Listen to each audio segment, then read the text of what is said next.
আমাকে যদি জিজ্ঞেস করা হয় আমার শাশুড়ি মার হাতের বানানো সবথেকে সর্বশ্রেষ্ঠ খাবার কি, আমি চোখ বন্ধ করে বলবো এই রেসিপিটার কথা।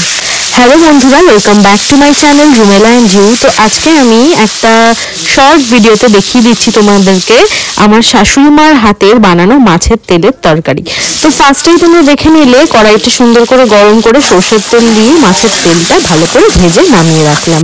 তারপরে সেই ভাজা তেলের মধ্যে দিয়ে দিলাম পেঁয়াজ কুচনো আর গোটা কাঁচা লঙ্কা। তারপরে দিয়ে দিলাম ভালোভাবে ধোয়া আলু আর বেগুন এরকম ডুমো ডুমো করে কাটা।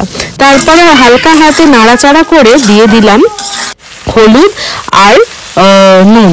তারপরে আবারও কিছুক্ষণ সুন্দর করে নাড়াচাড়া করে ঢেকে দিলাম একটা থালা দিয়ে, যাতে সুন্দরভাবে আলু আর বেগুনটা একটু মাখো মাখো হয়ে মজে আসে। এটা কিন্তু খুব একটা ভাজা ভাজা করলে হবে না, দুটো একসাথে দেওয়ার কারণ এইটাই যে একটু যেন ব্যাপারটা হালকা ঘাটা ঘাটা মতন হয়।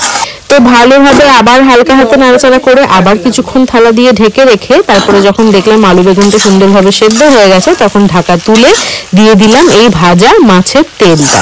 তারপরে আবারও কিছুক্ষণ নাড়াচাড়া করতে হবে হালকা হাতে, আর তেলগুলোকে হালকা করে ঘাটাঘাটি করে নিলেই রেডি আমাদের মাছের তেলের তরকারি। তো ভিডিওটা কেমন লাগলো অবশ্যই কমেন্টে জানিও। টাটা।